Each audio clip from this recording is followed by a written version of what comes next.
வணக்கம். Hi friends, எல்லாருக்கும் வணக்கம். இன்னைக்கு நம்ம ரோஸ் மில்க் ஜெல்லி பார்க்க போகிறோம். அதுக்கு தேவையான சர்க்கரை, அப்புறம் பால், ஒரு தண்ணியில் ஊற வச்ச அகர்கரை, அப்புறம் இதை மிக்ஸ் பண்ணணும். இதுக்கு யூஸ் பண்ண ரோஸ் மில்க் எசன்ஸும் தேவை. இப்போ இது காய்ச்சிட்டோம். இந்த அகர்கரையை கரையிற வரைக்கும் இதில் சூடு பண்ண வேண்டும். இது கரையிற வரைக்கும் மிக்ஸ் பண்ணிட்டு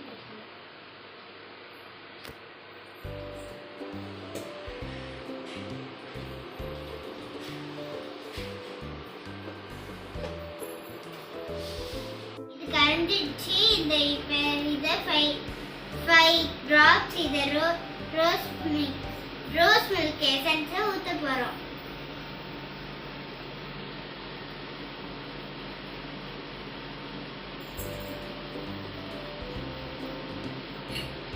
இதை இப்போ லைட்டாக மிக்ஸ் பண்ணிட்டு அப்புறம் சக்கரை போட்டுக்கலாம். லைட் தெரியுது கல்ல நம்ம தேவை போடும். இது சக்கரை நாங்கள் போனேன் வரமாட்டியா? அங்கே போனேன்.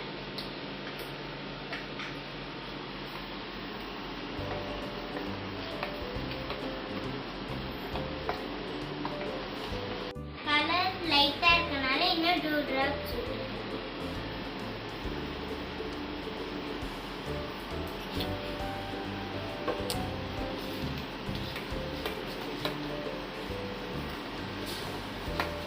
அம்மா பிங்க் கலர் ஆச்சு. பிங்க் கலர் ஆச்சுடி. சரி, இதை ஆஃப் பண்ணிட்டோம். இதை பிளேட்ல மாட்டிக்கலாம். இதை பிளேட்ல ட்ரான்ஸ்ஃபர் பண்ணிட்டோம்.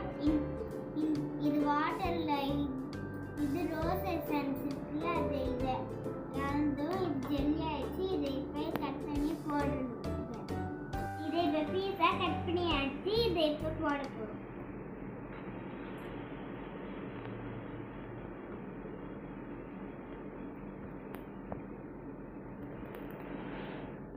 போட்டாச்சு. இதை ஆறினோடனே ஃப்ரீசரில் வச்சுட்டு 2 hours கழிச்சு நம்ம பார்க்கலாம். பாய்.